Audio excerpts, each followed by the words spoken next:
O perigo de uma visão negativa das coisas. Nós chegamos ao nosso 76º dia de plano de leitura da Bíblia. Nós estamos há 76 dias lendo a Palavra de Deus e eu quero te convidar para você participar desse grupo de leitura. No link da descrição na descrição existe um link para que você clique e entre no nosso grupo. Vai ser tremendo ter você ali e você é meu convidado. Eu quero orar com você agora para Deus falar ao seu coração, falar ao meu coração, me capacitar para isso, nesse tempo devocional maravilhoso. Amém? Abaixe sua cabeça, feche seus olhos e vamos orar. Pai, em nome de Jesus, eu te louvo, eu te agradeço, eu te exalto nessa hora, Pai. Te agradeço por esse que está me vendo, por esta que está me vendo. Peço que o Senhor esteja sobre a sua casa, a sua família, os guardando, protegendo de todo mal.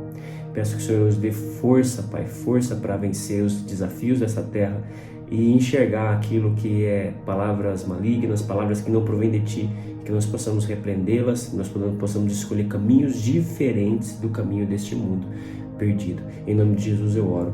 Amém. Nós lemos Deuteronômio capítulo 1, Deuteronômio capítulo 2 e Judas capítulo 1. Só tem um capítulo em Judas. Então, acabamos o livro de Números, você pode estar percebendo. Fizemos número 36 no dia de ontem e acabou Números e agora nós estamos aqui em Deuteronômio capítulo 1. E o que é esse livro de Deuteronômio? Deuteronômio significa repetição. E por que desse nome repetição? Moisés está repetindo a história e os regulamentos de Deus para uma nova geração. Você lembra que o povo de Israel, Deus enviou esse povo para tomar posse da terra prometida. Eles estavam parados ao pé do Monte Sinai, recebendo as leis. Deus falou: caminhe na direção de Canaã, entrem e tomem. As pessoas, os líderes, chamaram Moisés: por que nós não separamos pessoas e vamos enviar para aquela terra para que eles observem, para que eles analisem e voltem com os resultados?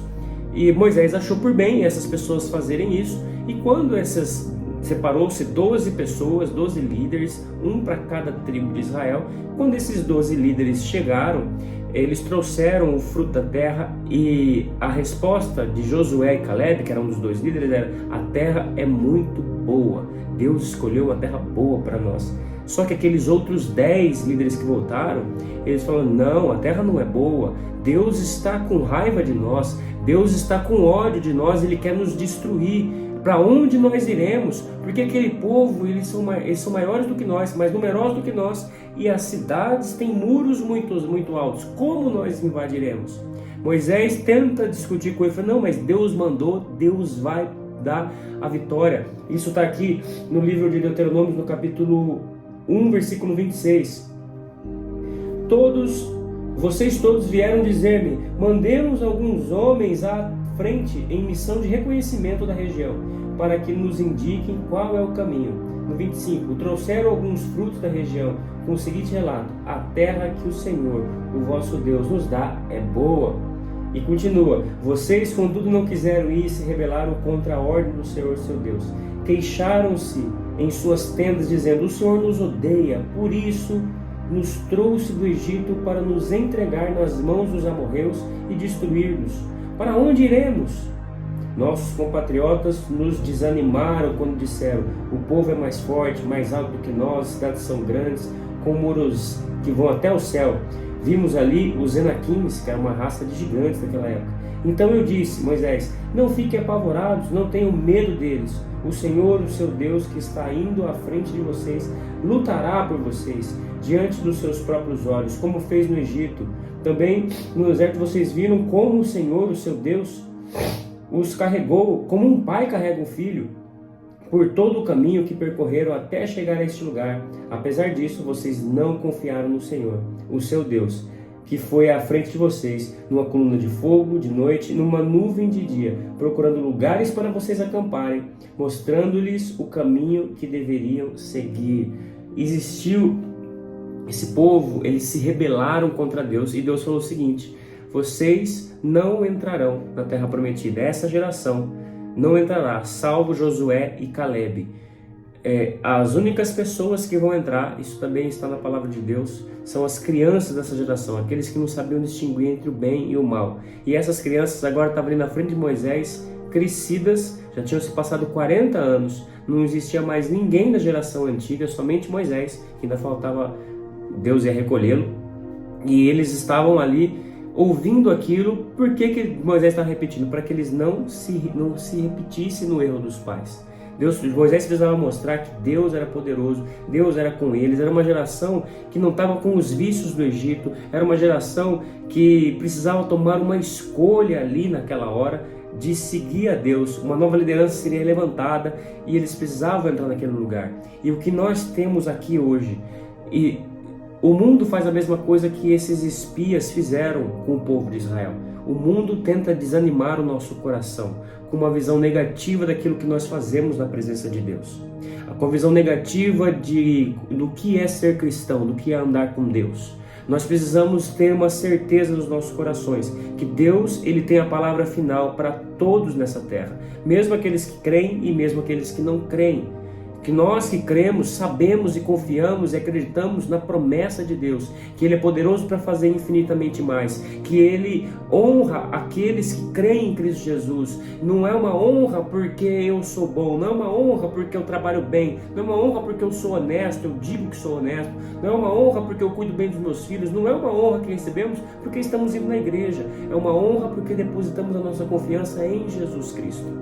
Ele é o merecedor de honra e glória, e nós estamos nessa terra para exaltar a esse que nos salvou. Por que eu tenho que exaltar aquele que nos salvou?